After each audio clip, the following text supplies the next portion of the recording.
Nous sommes vendredi 2 avril 2021. Fidèles auditeurs et téléspectateurs des programmes de Studio Kalangu, bonsoir et merci d'être au rendez-vous hebdomadaire du Forum de la presse consacré au décryptage de l'actualité de la semaine avec des confrères du paysage médiatique nigérien.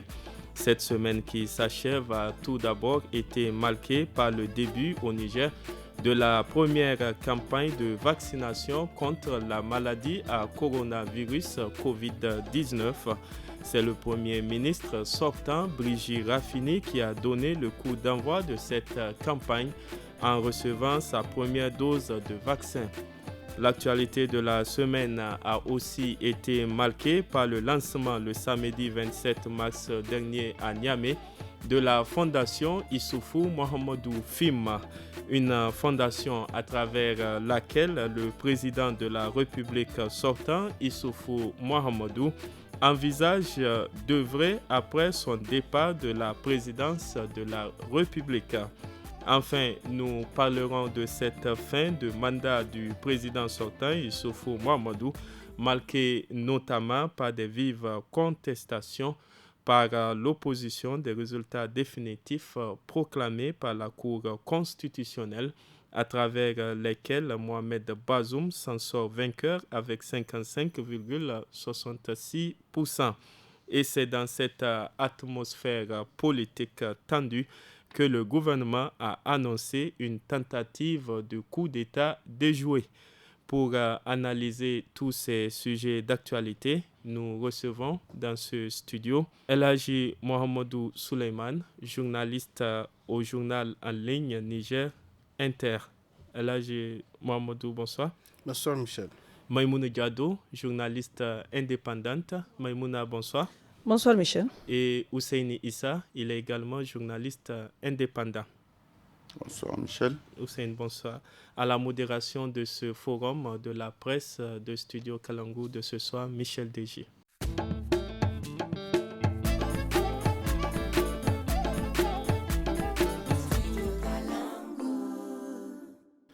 Une fois de plus, bonsoir si vous venez de nous rejoindre et merci de nous suivre à travers nos radios et télévisions partenaires. Débutons par cette première campagne de vaccination contre la maladie à coronavirus COVID-19 lancée le lundi 29 mars dernier à Niamey, dont le coup d'envoi a été donné par le Premier ministre sortant, Brigitte Raffini, en se faisant vacciner. Cette première étape a pour cible les agents de santé, les personnes âgées de plus de 60 ans, les forces de défense et de sécurité, les réfugiés, les migrants et les personnes ayant des risques de comorbidité, avait annoncé Brigitte Raffini. Cette première phase de la campagne de vaccination contre la COVID-19 au Niger se déroulera du 29 mars au 4 avril 2021 sur l'ensemble du pays. Il faut rappeler que c'est avec les 400 000 doses de vaccins Sinopharm offertes par la Chine que le Niger a débuté cette première campagne de vaccination contre la COVID-19. El Hadji Suleiman Mohamedou, que dire justement par rapport à cette première campagne de vaccination contre la COVID-19 au Niger? Bon, je pense que c'est une très bonne chose, mais quand je vois 400 000 doses pour 200 000 personnes, parce que chaque personne a besoin de deux doses, une première et ensuite une seconde. Donc, vous voyez, c'est comme une goutte d'eau dans un océan pour plus de 21 millions d'habitants. Donc, vous voyez que, certes, c'est bon de commencer, mais l'attente des Nigériens, maintenant aussi, l'annonce qui a été faite, les personnes cibles, est-ce que cela va être respecté?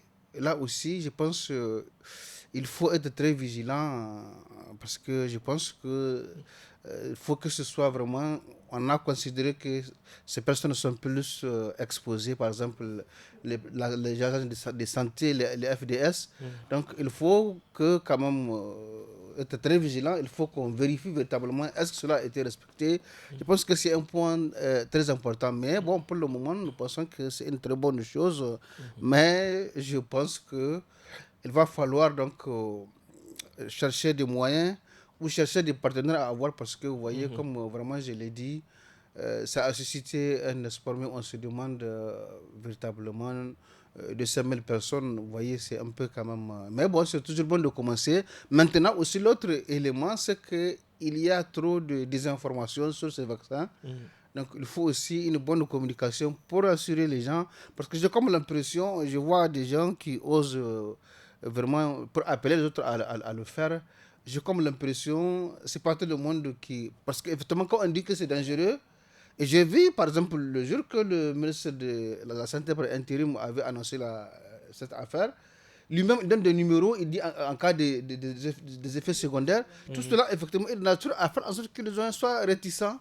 Il ne faudrait pas que, justement, compte tenu parce que aussi ailleurs, lui, il tenait on à parle assurer, justement... il disait s'il y a des effets très graves, puisque selon lui, il n'y a pas d'effets secondaires graves. En l'écoutant, mais aussi en écoutant ce qui se dit ailleurs sur les autres vaccins, parce que je pense qu'il y a une intoxication de nature à dire que ces vaccins, par exemple, il y en a carrément qui disent que le sang, ça perturbe en tout cas la circulation du sang. Bref, je pense que bon, c'est un problème de communication qu'il faut revoir.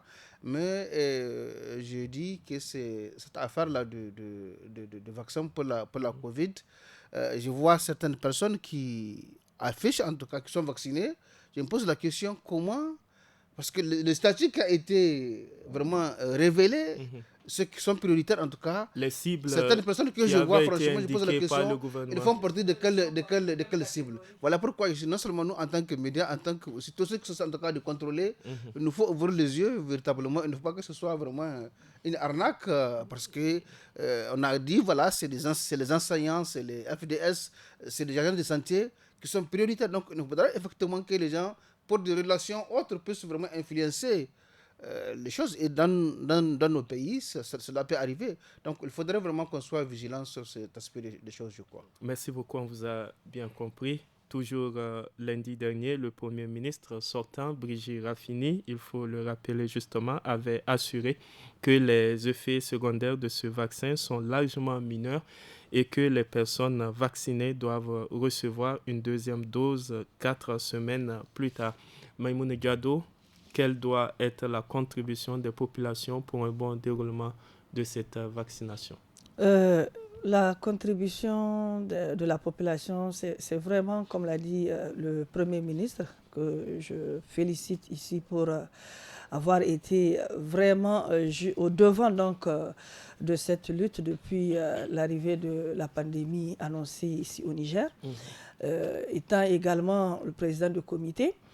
Vous avez vu, il a fait le lancement, il est parti, il s'est fait vacciner et il a également devant les micros, et il a dit, il a révélé qu'il a été atteint également de Covid-19 et que vraiment c'est une maladie très dangereuse.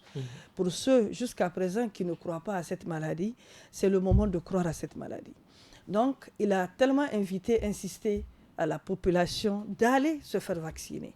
Et comme l'a dit Alhaji, il faut tenir compte de ces personnes, de ces catégories de personnes citées. Ça veut dire que pourquoi on tient tellement à ce que ce soit ces gens-là, ces personnes-là d'abord, parce que ce sont des personnes qui sont en contact direct avec la maladie, avec les personnes atteintes de cette maladie. Donc il faut d'abord que les 400 doses soient d'abord bénéfiques à l'endroit de ces gens-là. C'est vrai, il y a eu 400 000 doses qui avaient été offertes par la Chine. Voilà. Le 29 mars dernier, on a appris également qu'il y a eu 25 000 doses de vaccins AstraZeneca qui avaient été également offertes par l'Inde. Donc, nous supposons qu'il faut d'abord vacciner ces cibles-là. Ensuite, peut-être faire des sensibilisations, parce que jusqu'à présent, la population est résistante et réticente par rapport justement à ça. Il y a ceux qui croient, ceux qui ne croient pas. On ne peut pas dire à tout le monde de croire. on ne peut pas dire à tout le monde de regarder la même chose que moi, par exemple, je regarde. Mais il y a, par exemple, en faisant certaines sensibilisations, parce que c'est les effets secondaires qui font en sorte que ces populations refusent d'aller vers ces centres-là pour se faire injecter le sérum. Et je me dis qu'avec la communication, avec l'implication des médias, ça peut résoudre le problème. Merci à vous, Maïmoun Diado. L'Organisation mondiale de la santé, Gavi, l'Alliance mondiale du vaccin, organisme international au partenariat public-privé et la coalition pour les innovations en matière de préparation aux épidémies ont mis en place un dispositif. Il s'agit de la COVAX pour fournir en 2021 au moins 2 milliards de doses de vaccins pour l'ensemble de la planète. Ousseinissa, que peuvent faire les pays défavorisés pour faire face à cette pandémie en attendant la disponibilité en nombre suffisant des vaccins? Michel, que peut faire? Voilà Brigitte qui va aller se faire vacciner grâce à un don chinois.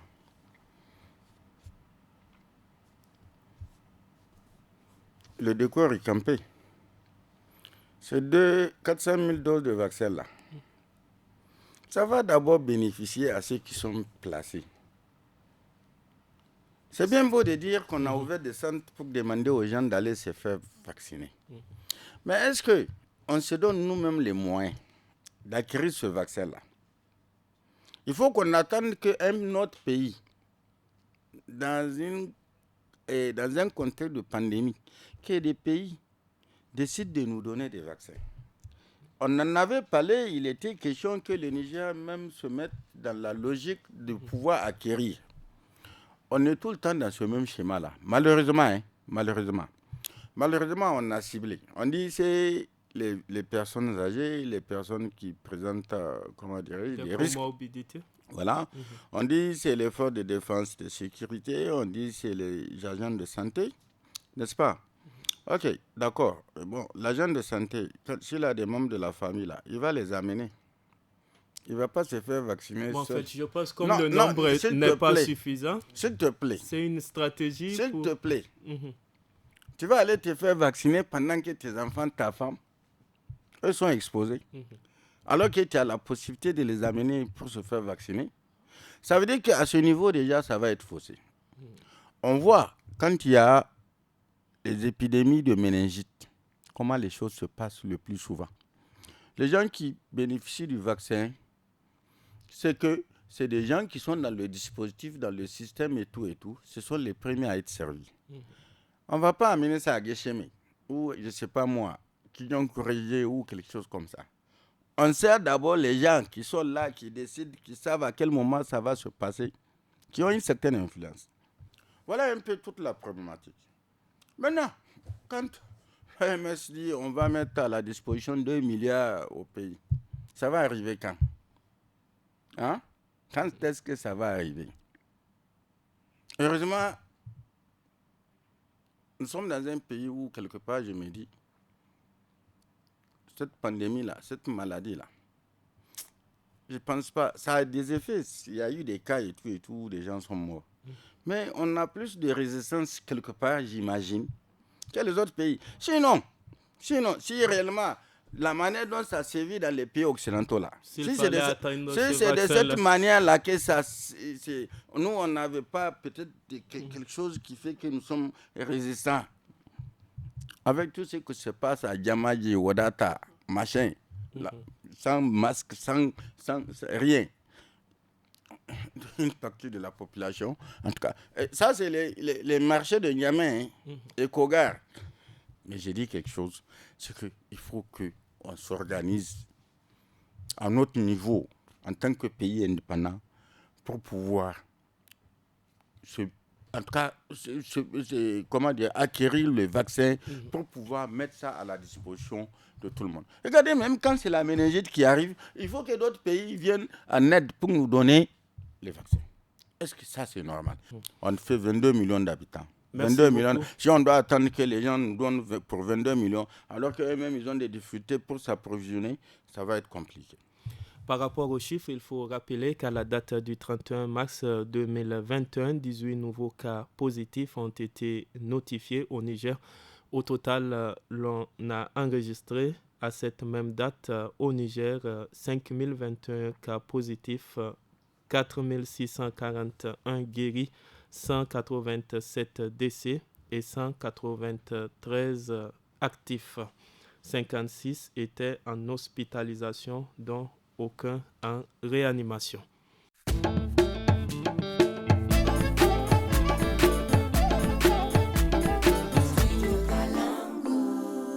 Je vous le rappelais également à l'entame de ce forum de la presse, le président sortant Issoufou Mahamadou a présenté samedi dernier à Niamey son projet de création d'un cadre de réflexion et d'action dénommé Fondation Issoufou Mahamadou, une fondation en faveur de la paix, de l'éducation, de la santé, de l'environnement, de l'eau, mais aussi du panafricanisme.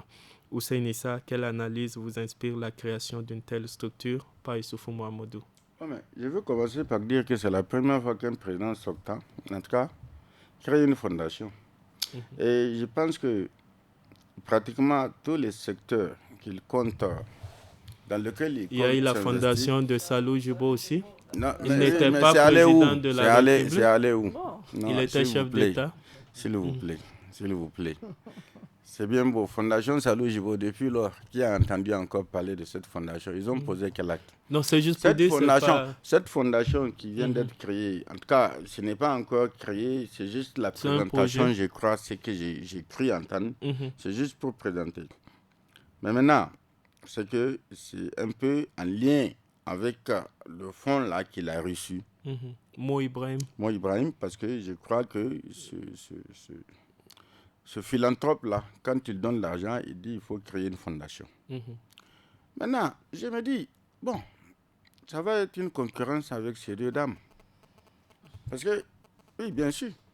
Ah, mais elles ont chacune des fondations. Maintenant, il y a des anciennes premières dames qui avaient leur fondation, mais ça a disparu après. Mais après, oui. Est-ce que les fondations des premières dames vont continuer, savez, les deux premières dames? Moi, j'ai dit, il a géré 10 ans durant. Tous ces secteurs-là, c'est des secteurs quand même qui sont directement sous la coupe de l'État. Ce qu'il a pu faire en 10 ans, il a pu le faire. Maintenant, est-ce que c'est à travers une fondation que ce qui n'a pas pu être fait pourrait être fait pendant combien d'années, en fonction de quel financement? D'accord, l'argent de Mo Ibrahim, c'est 5 milliards de dollars, n'est-ce pas? Ça peut tenir combien de temps?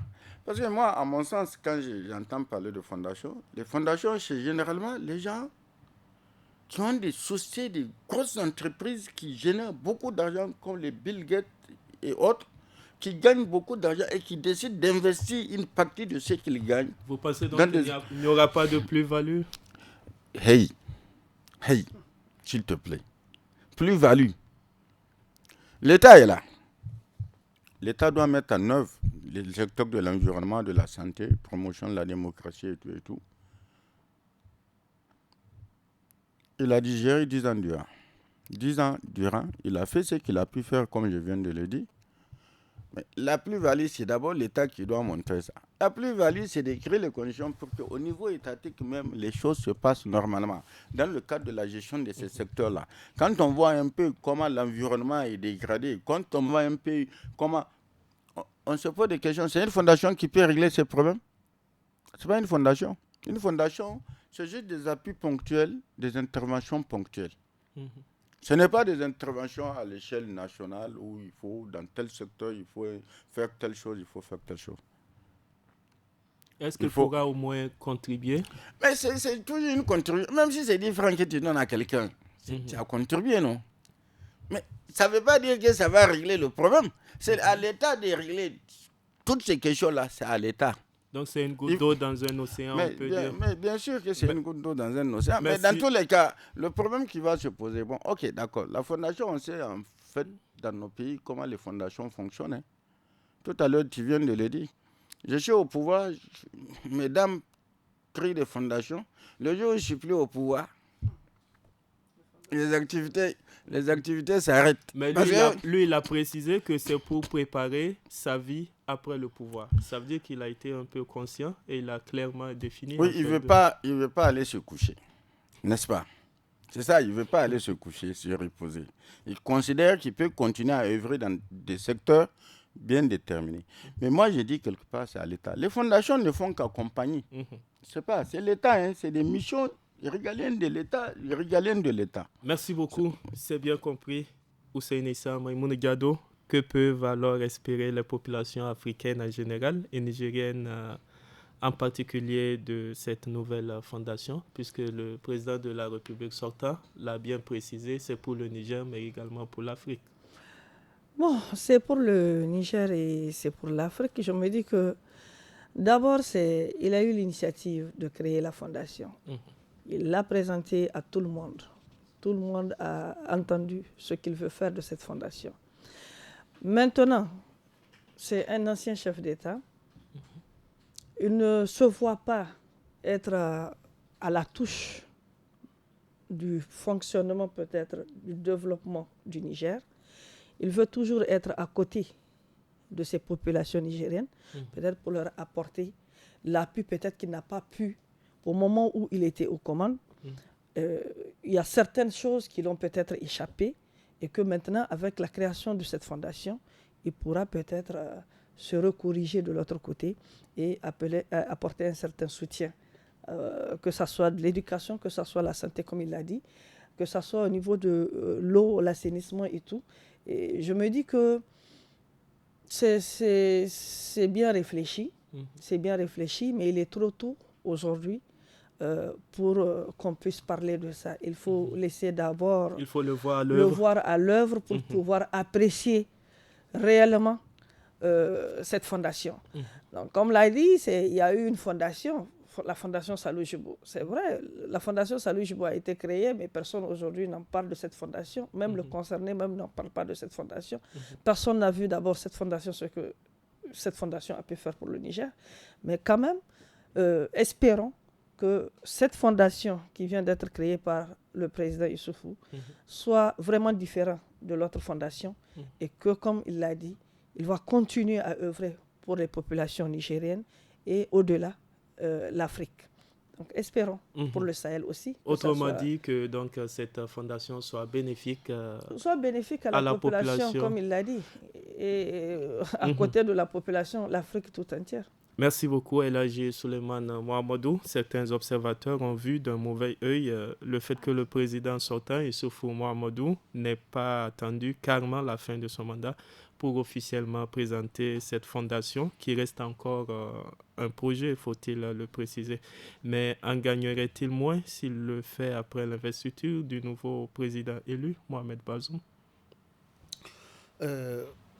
Je dois préciser que, contrairement à ce que Hussein dit, Issou n'a pas attendu le primo Ibrahim pour annoncer qu'il allait créer sa fondation. En réalité, il y a quelque chose d'inédit dans cette conception. Les fondations qui marchent, c'est des fondations qui sont incarnées par des gens qui incarnent certaines valeurs. Et contrairement à ce que les gens pensent ici localement, Issoufou est vu comme un grand leader, quelqu'un qui incarne des valeurs. Vous voyez par exemple, Salou Djibo, c'est un putschiste. Les putschistes ne sont pas des modèles. Un ancien putschiste. Absolument un ancien putschiste. Actuellement, il a une nouvelle robe. Personne au monde ne peut faire la promotion d'un putschiste. Donc vous voyez, en réalité, c'est des valeurs qui incarnent, ceux qui créent la fondation portent ces valeurs. Et vous voyez, les thèmes que avait ciblés, c'est la sécurité, c'est l'éducation, c'est l'environnement, c'est le panafricanisme. Absolument, la démocratie. La démocratie aussi. C'est des valeurs, moi je pense que ne pas être nihiliste, il faut voir que c'est une innovation, un moyen, un cadre créé de réflexion pour aussi mobiliser les moyens qui vont venir en appui à l'État, mais aussi de booster la diplomatie de notre pays. Parce que tout simplement... Il pourra bien le faire à travers cette fondation, par exemple, vous pensez, booster la diplomatie du pays. Absolument. Déjà, rien que la fondation est bien lancée parce que rien qu'avec le primo Ibrahim, il a dit ça va être consacré au fonctionnement de la fondation. Bien sûr. Donc maintenant qu'il l'ait fait pendant qu'il est président, effectivement c'est critiqué, mais dans tous les cas, c'était une présentation. Je pense qu'en réalité, quand on comprend la philosophie, il faut être proactif. Moi, je ne pense pas que c'est négatif. Parce que tout simplement, cela, on va juger en fait après. Parce que tout simplement, en fait, il ne l'a pas fait pour lui-même. Mais on l'a dit, ça pourrait être justement une occasion, en tout cas, par exemple, je pense que ça doit aussi inspirer les chefs d'État africains. Par exemple, quelqu'un comme Momo Ousmane aurait pu penser à cela. Ne l'a pas fait. Bon, je pense que chaque leader a ses projets et certains ne disent pas leurs projets. Donc on va éviter peut-être de coller des étiquettes à des leaders. Je veux dire qu'en fait, de façon globale, sans citer des noms, je veux dire que si effectivement les chefs d'État peuvent avoir cette vision, je quitte le pouvoir, je peux faire autre chose, effectivement ça peut permettre aux gens de ne pas vouloir rester éternellement au pouvoir. Donc il y a dans ce truc-là, à mon sens, il ne faut pas vraiment... Je sais que c'est inédit. Ça n'existe pas, ça n'a jamais existé.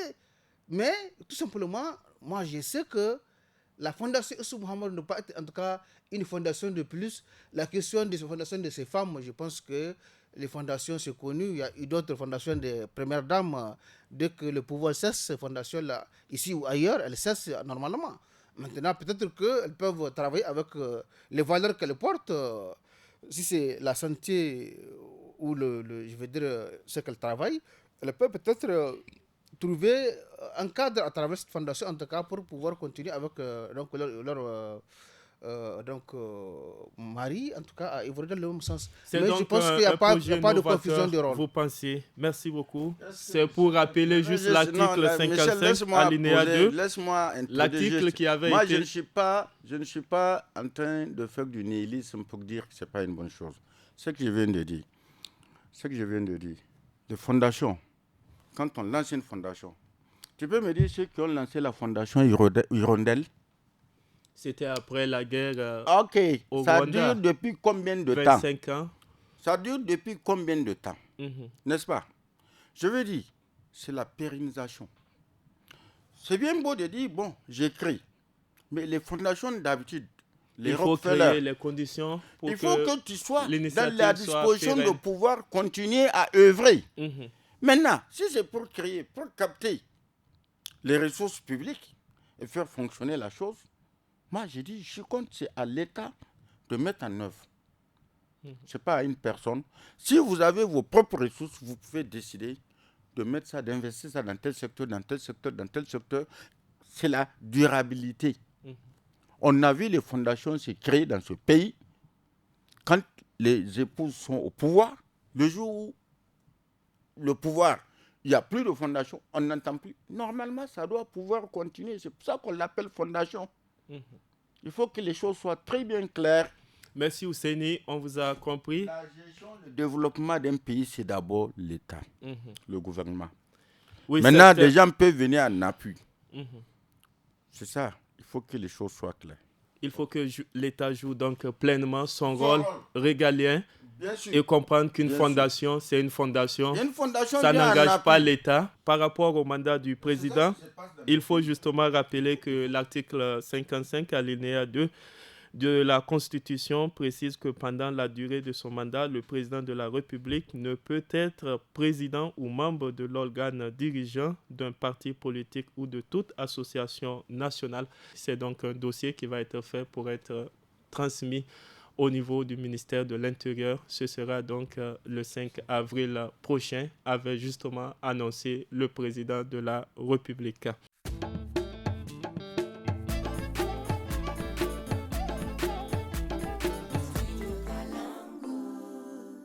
parlons de l'investiture à présent du nouveau président élu, Bazoum Mohamed, qui intervient dans un contexte politique marqué par des vives contestations par l'opposition des résultats définitifs proclamés par la Cour constitutionnelle. Mahamadou Ousmane, le président du RDR Tchandji, a d'ailleurs appelé à des marches citoyennes pacifiques partout dans le pays à partir de la date du 30 mars 2021. Il a par ailleurs indiqué que, je le cite, ces manifestations seront poursuivies sans arrêt jusqu'à la reconnaissance des vrais résultats sortis des urnes, consacrant la victoire du changement et la libération sans condition de tous les prisonniers politiques arbitrairement détenus. Fin de citation. À Niamey, la capitale, la première manifestation qu'envisageait d'organiser l'opposition politique à la suite de cet appel de Mahamadou Ousmane le mercredi 31 mars dernier a été interdite par les autorités en charge de la ville de Niamey. El Hadji Souleymane Mohamedou, quels en sont les motifs? L'arrêté du délégué spécial, cette fois-ci, a particulièrement bien motivé son arrêt d'introduction, parce qu'effectivement, on ne peut pas manifester pour contester un arrêt d'une juridiction, particulièrement de la Cour constitutionnelle. C'était d'ailleurs le premier Donc, motif. ça, c'est un motif très important. Donc, cette fois-ci, on envoie ça sur un juge de référé. Et je suis sûr que lui, il sait ce que ça veut dire. Il ne va pas donner suite à ce mouvement. C'est vrai, parce la que loi portant sur les marcher. manifestations Absolument. autorise les manifestations Mais à condition qu'elles soient déclarées. Mais la loi parle d'une décision de l'autorité publique. Et là, le maire central ou l'autorité en charge de la ville précise que c'est une décision de justice qui est là. Et que de ce fait, on ne peut pas marcher pour protester contre donc, cette décision. Mais disons que l'autre hiatus, même dans la démarche de l'opposition, Ousmane a appelé créer manif le mardi sur l'ensemble du territoire national. Niamey a dit que nous, on reporte le 31. Mais, ce qui est curieux, aucune région du pays, on n'a pas vu où, en tout cas, les gens sont sortis manifester. Je n'ai pas vu, moi, en tout cas. Même sur les réseaux sociaux, je n'ai pas vu. Donc, c'est un camouflet pour le président Ousmane. Maintenant, la manif de Niamey, entre-temps, s'est passé des choses. Mais je dis, en termes de démarche, lorsqu'on peut être amené à ne pas respecter les règles du jeu, c'est une régression démocratique. J'avais pensé que Mahamadou Ousmane, malgré sa posture de se autoproclamer, mais lorsque la Cour constitutionnelle donne son arrêt, il n'y a rien à faire. Son avocat a fait le recours, mais les juristes sérieux, même pas les juristes, tout le temps on nous dit qu'il n'y a pas de recours aux arrêts de la Cour constitutionnelle, et particulièrement dans son domaine, c'est le juge électoral. Ils sont habilités, ils sont compétents à juger, ils ont jugé, tout le monde est lié. L'aventure de Maître Lerwana, en tout cas, qui a donné à Mahamadou Ousmane cette idée, en tout cas, de faire la rétractation, ça n'existe pas au niveau de la Cour constitutionnelle. Ça n'existe pas. Le juriste sérieux, ce qu'il parle, c'est une confusion qu'il fait, c'est une défiance. À partir du moment où, lorsque Mahamadou Ousmane s'est autoproclamé la place de la CENI, il a déjà glissé, mais lorsqu'effectivement il est venu contester l'arrêt de la Cour en appelant une désobéissance civile, parce que ce qu'il a fait, ça s'appelle désobéissance civile. Il n'est plus de la République. Il avait appelé à manifester je pense et que parallèlement, il y a eu quand même, je pense, un courrier qui avait été adressé et c'est à cause de ça que ça a été interdit. Oui, mais ça n'a pas un autre nom. Il a dit tout simplement qu'il n'est pas d'accord avec ce que la Cour a fait et il a dit, il demande aux gens, il a même demandé au FDS, au corps constitué, de ne pas obéir donc, au pouvoir illégitime. Donc ça n'a pas un autre nom, il n'y a pas d'euphémisme. C'est ce que ça veut dire. Merci à vous, El Hadji Souleymane Mohamedou. C'est vrai, dans l'arrêté d'interdiction, on parle de cette décision de la Cour constitutionnelle qu'il faut respecter. Il y a d'autres motifs tels que cet arrêté qui dit qu'on ne doit pas marcher les jours ouvrables et en soirée. Il faut donc les week-ends. Il y a la question de l'état d'urgence sanitaire en vigueur, donc coronavirus. Il y a également le motif de trouble à l'ordre public. C'est tout cela donc qui avait été brandi par les autorités en charge de la ville de Niamey. Au Sénissa, y a-t-il une autre alternative à l'opposition politique que celle de se soumettre aux résultats définitifs proclamés par la Cour constitutionnelle, seule juridiction compétente en la matière en République du Niger? Oui, mais je ne sais pas, Michel, quelle alternative à partir du moment où la manifestation pacifique, ça fait partie d'une disposition constitutionnelle depuis pratiquement 10 ans. Que ce soit la société civile, que ce soit les partis politiques de l'opposition, personne n'arrive à manifester. Parce que les gens ont vite fait d'inventer des choses. Moi, j'ai dit en connaissance de cause parce que j'ai lutté, j'ai milité longtemps quand eux, ils étaient au pouvoir et à l'opposition. Je sais de quoi je parle. La question de... Souleymane vient de parler de désobéissance civile. À l'époque, on a entendu des propos très graves. Maman Soumane, qu'est-ce qu'il dit? Il a introduit des recours. Mohamed Issoufou était chef de file de l'opposition à l'époque. Je sais de quoi je parle. Bien sûr, maintenant... Parce qu'à l'époque, encore, j'étais dans un journal qui était très, très, très proche. Il y a donc des journaux proches. Non, oui, et je sais de quoi je parle. Alors, aujourd'hui, qu'on mette fin à ce que les gens ont connu par le passé. Parce que c'est quoi? Une marche pacifique. Qu'on dise trouble à l'ordre public. Quand même, ce n'est pas des enfants. C'est déjà responsables. Ils peuvent encadrer. Que ce soit l'opposition, que ce soit la société civile. Ne pensez pas, avant que vous ne soyez au pouvoir, ils étaient au pouvoir. Ils savent c'est quoi le pouvoir. Mais le fait systématique de dire, voilà, parce que tout simplement, Maman Soumane, de quoi s'est-il plaint? Il dit que les recours n'ont pas été examinés. Une cour est appelée à examiner. N'est-ce pas? C'est ce qu'il a dit, lui. C'est ce qu'il a dit, il a argumenté, il a expliqué et tout et tout. Mais alors, s'il vous plaît, alors toutes les voies sont fermées. Qu'est-ce qu'il y a lieu de faire alors? Mais qu'est-ce qu'il peut faire? Ils sont restés dans il dit qu'il veut rester dans la légalité pour mener la lutte. Mais maintenant, les voies légales, c'est quoi? C'est la justice. Maintenant, quand tu vas vers la justice, et que la justice se trouve dans une posture où, avec les recours et tout, parce qu'il dit que ça n'a pas été examiné. Voilà un peu ce qu'il a durci. Tout le monde le sait, il n'a pas fait mystère de ça. Maintenant, qu'on cherche à le vilipender que non, non, on organise les choses normalement en matière démocratique. Moi, j'ai dit, si on veut que les choses se passent tranquillement, Maman Soumane n'a jamais contesté, protesté depuis qu'il a été débarqué en 96 plutôt. Voilà, il a été mis d'abord en minorité. Quand j'entends les gens dire... Autant de l'AFC, quand j'entends en cohabitation, ceci, cela, on a peur.